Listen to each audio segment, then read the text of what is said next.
O'zgidromet tezkor ogohlantirish bilan chiqdi. Assalomu alaykum kanalimiz kuzatuvchilari. Kanalda yangi bo'lsangiz, like va obuna tugmasini bosishni unutmang. Joriy yilning 2-6 mart kunlari kutilayotgan yog'ingarchilik hamda havo haroratining o'zgarishlari sababli ayrim hududlarda sel, suv, toshqin hodisalari yuzaga kelishi mumkin.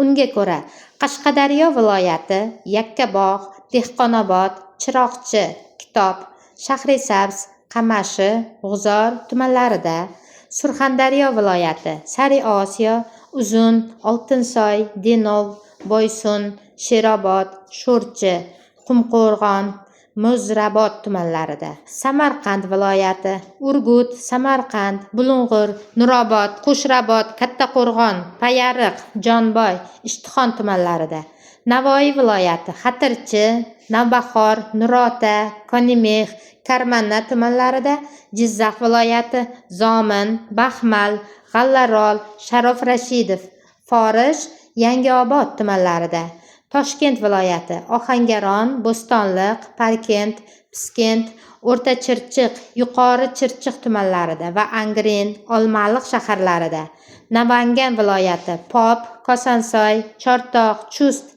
Namangan, Yangiqo'rg'on tumanlarida, Farg'ona viloyati, So'x, Shohimardon, Farg'ona, Beshariq tumanlarida, Andijon viloyati, Andijon, Asaka, Jalaquduq, Qo'rg'ontepa, Paxtaobod, Izboskan, Xo'jaobod, Marhamat tumanlarida va Xonobod shahrida sel, suv, toshqin hodisalari yuzaga kelishi mumkin.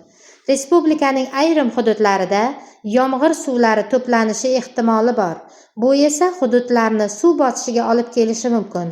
Tog'li hududlarda istiqomat qiluvchi fuqarolar, dam oluvchilar hamda tog'li hududlarda harakatlanuvchi haydovchilardan ehtiyotkorlik choralarini ko'rish so'raladi. Yaqinlaringizni boxabar qilish uchun kanalda a'zo bo'ling va yaqinlaringizga, tog'da yashaydigan qarindosh urug'laringizga jo'natib qo'yishni unutmang.